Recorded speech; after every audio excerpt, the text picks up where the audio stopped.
একটু মানে ঘটনাটা বলেন। মনে করেন আমার একটা ওর মধ্যে 7টা 7.5 মনে করেন 7টা চেক আছে, বিশ্ব ব্যাংকের চেক। অল ব্যাংকের? হ্যাঁ, অল ব্যাংকের। কত টাকার? তা 7 লাখ 7.5 লাখ টাকা 7.5 লাখ টাকা চেক আছে ওর ভিতরে। আপনার মানে লাগেজ হারাইছে নাকি মানে কি কি হারাইছে? ট্রলি, মাল জিনিস যা ছিল সব কিছু, ধরেন ওর মধ্যে মাল জিনিস ওই মানে ওই ব্যাগের মধ্যে আমি নিয়ে আসছি, পেপার টিপার যা ছিল। ঠিক আছে, কি কি ছিল একটু বলেন তো। কাপড় চোপড় ধরেন কোট মোট অনেক কিছু আসিল হে মারতে। বাস আমি খালি গিয়েছি আর অমনি আমার মাল, আমি 2 মিনিট হয়নি, বাস আমি ফিরতে ফিরতে আমার মাল নেই।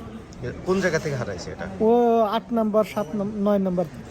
মানে লাগেজ বেল্ট থেকে? হ্যাঁ, লাগেজ বেল্ট থেকে। আপনি কি কারো কাছে কোনো অভিযোগ দিয়েছেন? আমি ওই জায়গাতে ঘুরেছি, আরেকজনে কেউ যাত্রী দিচ্ছে না, কয় ও তুই ব্যাগ নিয়ে কোন, তুই আরেকজনের ব্যাগ নিতে পারবি না। আমি আমার ব্যাগ নিয়ে গেছে, আমি সত্যি কথা বলছি, আমি ব্যাগেরটা সে নিয়ে গেছে, আমার ব্যাগ থেকে আর একটা ব্যাগ পেয়ে গেছে, তার সে ব্যাগটা নিয়ে রাখিয়ে দিছে মারতে। মানে যে নিয়ে গেছে, হ্যাঁ, ও এগুলো কি তার ব্যাগ? না, এগুলো আমার ব্যাগ। সে মানে ওর একটা টলি, হাত টলিটা সে রেখে গেছে। সে হাতছড়িটা কই? সে হাত টলিটা ওই জায়গা আমার থেকে রেখে দিছে। মানে কাস্টমসে রেখে দিছে?